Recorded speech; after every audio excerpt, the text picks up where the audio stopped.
Hello students, welcome back to another video. तो आज की क्लास में हम चैप्टर थ्योरी ऑफ इक्वेशन के क्वेश्चन कर रहे हैं। क्वेश्चन है हमारे पास, solve x cube minus 7x² plus 36 equals 0। ये इक्वेशन दी हुई है, समीकरण दी हुई है। Given that one root is double two of other. इसमें हमारे पास एक्स की कितनी वैल्यू आएंगी? 3 वैल्यू आएंगी। इसके 3 रूट्स होंगे। हमें इसके तीनों रूट को फाइंड करना है, तीनों मूलों को इसे फाइंड करना है। और एक रिलेशन दे रखा है, गिवन दैट वन रूट, एक मूल ऐसा होगा, is double of the other, जो कि दूसरे का क्या है? डबल है। तो सबसे पहले हमने गिवन इक्वेशन को लिख लिया। गिवन इक्वेशन हमारे पास x cube minus 7x² plus 36 equals to 0। फिर इसको हम कंपेयर करेंगे। Compare equation 1 with cubic equation की स्टैंडर्ड फॉर्म में होती है ए एक्स क्यूब, फिर आता है बी एक्स स्क्वेयर, फिर C x plus D equals to 0। तो एक्स क्यूब के साथ वाले को एक आ जाता है, एक्स स्क्वेयर के फिर एक पावर कम कर देंगे, उसके साथ वाले को बी कहेंगे, फिर एक्स की एक और पावर कम कर देंगे, उसके साथ वाले को सी कह दिया, और कॉन्स्टेंट को क्या बोल दिया? डी बोल दिया। तो एक्स क्यूब के साथ यहाँ 1 है, यहाँ हमारे पास ए है, तो ये ए की वैल्यू आ गई। ऐसे एक्स स्क्वेयर के साथ -7 है, यहाँ हमारे पास बी है, तो ये हमारे पास बी की वैल्यू आ गई। एक्स के साथ सी है, यहाँ एक्स की टर्म ही नहीं है, तो सी की वैल्यू 0 हो जाएगी। ऐसे डी की वैल्यू हमारे पास क्या हो गई? 36 हो गई। उसके बाद हम इस पर काम करेंगे कि हमें ये कहा गया है कि वन रूट एक मूल है, इस डबल ऑफ अदर, दूसरे का डबल है। टोटल होंगे कितने इसके रूट? 3 रूट होंगे। तो given one root of equation 1 is double of other, दिया है समीकरण एक का एक मूल दूसरे का दुगना है। तो टोटल 3 होंगे, तो इनको हम लेट कैसे करेंगे? एक को मैंने मान लिया अल्फा, और क्वेश्चन में ये कहा कि one root of equation 1 is double of other, तो इसे उसका डबल मान लिया पहले का 2 अल्फा, और तीसरा मान लिया बीटा, क्योंकि सिर्फ दो के बारे में बताया गया है कि एक ऐसा होगा जो किसका है? दूसरे का डबल है। तो अगर मैंने एक अल्फा लिया, दूसरा उसका ले लिया 2 अल्फा, तीसरे के बारे में कुछ नहीं बताया था, तो उसे मैंने मान लिया बीटा। तो यहाँ हम एक चीज़ देखेंगे, अगर हमारे पास एक क्यूबिक इक्वेशन है A x cube B x square C x plus D equal to 0, तो इसके रूट कितने होंगे? पावर 3 है तो 3 होंगे। वो रूट अगर हमारे पास अल्फ़ा बीटा गामा है, तो उन तीनों रूट्स को अगर हम ऐड करेंगे तो वो होता है हमारे पास माइनस बी अपॉन ए। ये फॉर्मूला होता है। किसी भी इक्वेशन के हमें रूट्स पता हैं, जैसे क्यूबिक इक्वेशन है, इसके रूट हमें पता है, तो इनके रूट्स का सम, मूलों का जो योग है वो क्या होगा? माइनस, फिर बी और ए की वैल्यू हम यहाँ से फाइंड कर लेंगे। इसी तरह से अगर दो दो का मल्टीप्लाई करें तो कैसे बनेगा? अल्फा का बीटा से मल्टीप्लाई करा दिया, अल्फा का गामा से करवा दिया, और फिर बीटा और गामा करवा दिया, तो वो क्या आता है? सी अपॉन ए, वो पॉजिटिव आता है। इसी तरह से अगर तीनों को आपस में मल्टीप्लाई कर दें तो वो आता है D upon A with minus sign. तो यही फॉर्मूला अब हम यहाँ पर हमारे क्वेश्चन के अंदर यूज करेंगे। तो यहाँ हमें तीनों रूट पता है, अल्फा 2 अल्फा बीटा, हमें ए बी सी डी की वैल्यू भी पता है, हमने कंपेयर करके वैल्यू भी निकाल ली है।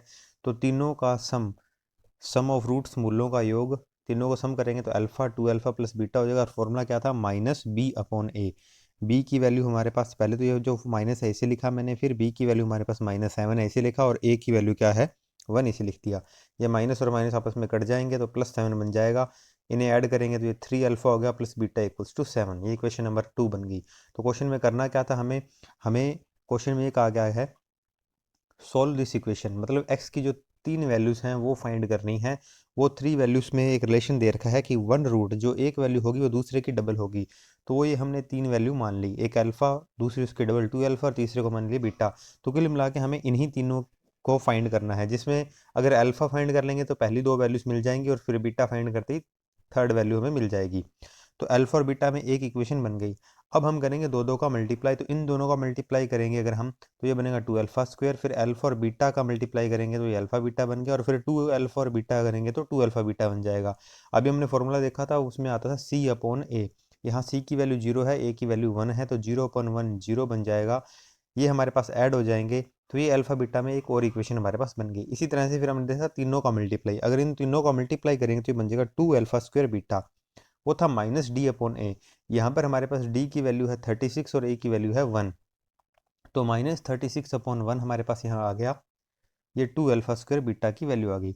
अब हमारे पास ये 3 इक्वेशन हैं अल्फा और बीटा के अंदर। ये अल्फा बीटा में इक्वेशन है, ये भी अल्फा और बीटा में है, और ये भी अल्फा और बीटा में है, और हमें अल्फा और बीटा की वैल्यू चाहिए। जब अल्फा की वैल्यू यहाँ रखेंगे तो 2 रूट मिल जाएंगे, और तीसरा बीटा की वैल्यू रखने पर मिल जाएगा। तो यहाँ पर हमने क्या किया, बीटा की वैल्यू, इक्वेशन 2 से अगर बीटा की वैल्यू फाइंड करें तो क्या आ जाएगी? 7 - 3 अल्फा। तो बीटा की वैल्यू फाइंड कर ली फ्रॉम 2, इक्वेशन 2 से।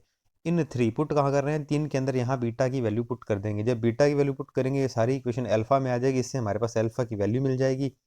और अल्फ़ा की वैल्यू अगर मैं यहाँ रखूँगा तो बीटा भी मिल जाएगा। तो मैंने इक्वेशन नंबर 2 से बीटा की वैल्यू निकाली 7 माइनस 3 अल्फ़ा और पुट कर दिया इसको 3 में, तो यहाँ पुट करेंगे हम 7 माइनस 3 अल्फ़ा, तो ये बन गया 2 अल्फ़ा स्क्वायर प्लस 3 अल्फ़ा को अंदर मल्टीप्लाई किया 21 बन जाएगा, यहाँ करेंगे तो 9 अल्फ़ा स्क्वायर बन जाएगा। ये हमारे पास माइनस होगा 7 अल्फ़ा स्क्वायर बचेगा प्लस 21 अल्फ़ा इक्वल्स टू हमारे पास 0 आ जाएगा। इसमें से अब हम माइनस को कॉमन ले लेंगे तो 7 अल्फ़ा स्क्वायर पॉजिटिव हो जाएगा और 21 अल्फ़ा नेगेटिव हो जाएगा। माइनस 0 इक्वल नहीं होता तो उसे हम छोड़ देंगे। 7 alpha square minus 21 alpha equal 0 हो जाएगा। यहाँ हम 7 अल्फ़ा कॉमन ले लेंगे, यहाँ बचेगा एक अल्फ़ा और यहाँ बचेगा 3। तो यहाँ से अब हमें ये पता है कि 7 तो 0 के इक्वल है नहीं, तो या तो अल्फ़ा की वैल्यू क्या आ जाएगी 0 आएगी, या फिर अल्फ़ा माइनस 3 0 होगा, जहाँ से अल्फ़ा की वैल्यू क्या आ गई 3 आ गई। तो हमारे पास 2 अल्फ़ा की वैल्यूज आ गई हैं। अब हम इनको पुट करेंगे इक्वेशन नंबर 2 के अंदर। तो ये हमारे पास इक्वेशन नंबर 2 है। यहाँ हम अल्फ़ा की वैल्यू रखेंगे तो बीटा की वैल्यू आ जाएगी। अब अल्फ़ा की दो वैल्यू हैं, एक हमारे पास 0 है और एक हमारे पास 3 आई है। तो जब हम अल्फ़ा की वैल्यू इक्वेशन नंबर 2 के अंदर 0 पुट करेंगे तो बीटा हमारे पास 7 आ जाएगा, और जब 3 पुट करेंगे इक्वेशन नंबर 2 के अंदर तो बीटा -2 आ जाएगा। तो अल्फ़ा और बीटा की वैल्यू, एक ये भी हमें पेयर मिला है और एक ये पेयर हमें मिल गया अल्फ़ा और बीटा की वैल्यू का। तो लेकिन अगर हम ये देखें इक्वेशन नंबर जो हमारी 4 है, इसके अंदर कौन सी वैल्यू सेटिस्फाई कर रही है। ये हमारी इक्वेशन नंबर 4 है हमारे पास, 2 alpha square beta equals to -36। अगर मैं इसके अंदर 0 अल्फ़ा की वैल्यू रखता हूँ, जैसे हमारे पास एक पेयर ये बना था 0 और 7 का, एक बना है 3 और 2 का, अभी जो हमने वैल्यूज फाइंड की हैं। तो अल्फ़ा की वैल्यू अगर मैं 0 रख दूँ इक्वेशन नंबर 4 के अंदर, यहाँ 0 रखें अगर हम, तो पूरी वैल्यू 0 आ जाएगी। -36 0 के इक्वल होता नहीं है, तो ये जो पहला पेयर है ये सेटिस्फाई नहीं कर रहा। ऐसी अल्फ़ा और बीटा की वैल्यू 3 और -2 अगर रख दें, तो यहाँ 3 रखेंगे तो 3 का स्क्वायर 9 हो जाएगा, -2 यहाँ रखेंगे तो ये हमारे पास बनेगा 3 का स्क्वायर और -2। सेकंड वाला पेयर जो है ये रख रहे हैं 3 और 2 वैल्यू हम रख रहे हैं, तो ये बन जाएगा हमारे पास 9 2 जा 18 और -2, तो -36 बन जाएगा। इनका मल्टीप्लाई सामने भी -36 है। तो हमारा कौन सा पेयर सेटिस्फाई कर रहा है वैल्यू को, जो सेकंड मिला था 3 और -2 वाला। पहला जो पेयर है वो इक्वेशन 4 को सेटिस्फाई ही नहीं कर रहा। तो पहले तो हमने लिख दिए पेयर क्या क्या मिले थे, फिर हमने लिख दिया कि सिंस ये वाला जो पेयर है अल्फा इक्वल 0 और बीटा इक्वल 7 वाला नॉट सेटिस्फाइंग इक्वेशन 4, ये सेटिस्फाई नहीं कर रहा। तो अल्फा की वैल्यू हमारे पास क्या होगी 3 और बीटा की वैल्यू क्या हो गई -2। लेकिन टोटल वैल्यू हमें जो फाइंड करनी थी वो 3 फाइंड करनी थी, 3 वो हमारे पास क्या थी अल्फ़ा 2 अल्फ़ा और बीटा। तो अल्फ़ा की वैल्यू रखेंगे तो एक 3 आ गई, फिर अल्फ़ा की वैल्यू यहाँ रख देंगे और बीटा रख देंगे, तो इसे सॉल्व करेंगे 6 बन जाएगा। ये हमारे पास 3 वैल्यूज आ गई हैं। गिवन जो इक्वेशन थी वो क्यूबिक इक्वेशन थी, 3 उसके आंसर आ गए हैं, यही हमें फाइंड। इसी तरह से एक और क्वेश्चन है हमारे पास, solve the equation x cube, ये भी क्यूबिक इक्वेशन है, -3x square -16x + 48 = 0, the sum of two of its root being equal to 0। यहाँ अब क्या रिलेशन दिया है कि इसके जो 3 मूल आने थे उनमें से सम ऑफ टू, दो का सम ऑफ इट्स रूट्स, इसके मूलों का बीइंग इक्वल टू 0, दो रूट्स जो हैं उनको अगर ऐड करेंगे तो आंसर क्या आएगा 0 आएगा। टोटल 3 रूट आने थे, 3 रूट हम इस तरह से भी मान सकते हैं अल्फा बीटा गामा, लेकिन यहाँ क्या कहा गया है कि the sum of two of its roots being equals to 0 क्या है 0 है। तो मैं इस तरह से मान लूंगा, पहला अल्फा, दूसरा माइनस अल्फा और तीसरा बीटा, क्योंकि देखिए अब अगर मैं इन दोनों को ऐड करूंगा तो उनका आंसर क्या आ जाएगा 0 आ जाएगा। दो रूट्स का हमारे पास आंसर क्या बन रहा है 0 बन रहा है।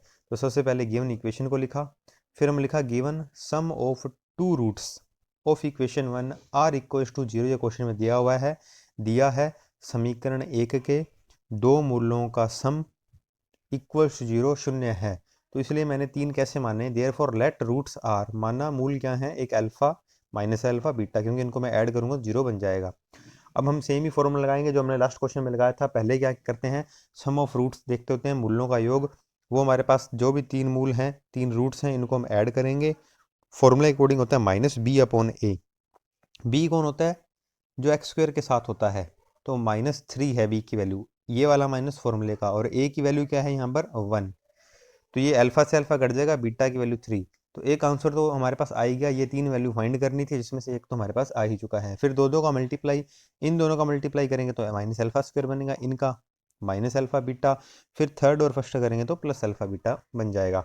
ये होता है सी अपॉन ए। सी हमारे पास है -16, ए की वैल्यू 1, तो -16/1।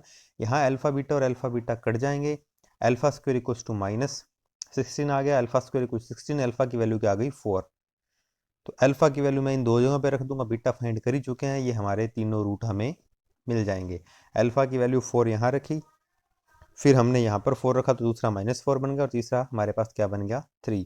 अब कोई ये कह सकता है कि अल्फा की वैल्यू यहाँ से दो वैल्यूज निकलेंगी +-4। अगर हम अंडर रूट करेंगे तो अल्फा इक्वल्स टू क्या आएगा +-4, तब भी आंसर यही रहेगा।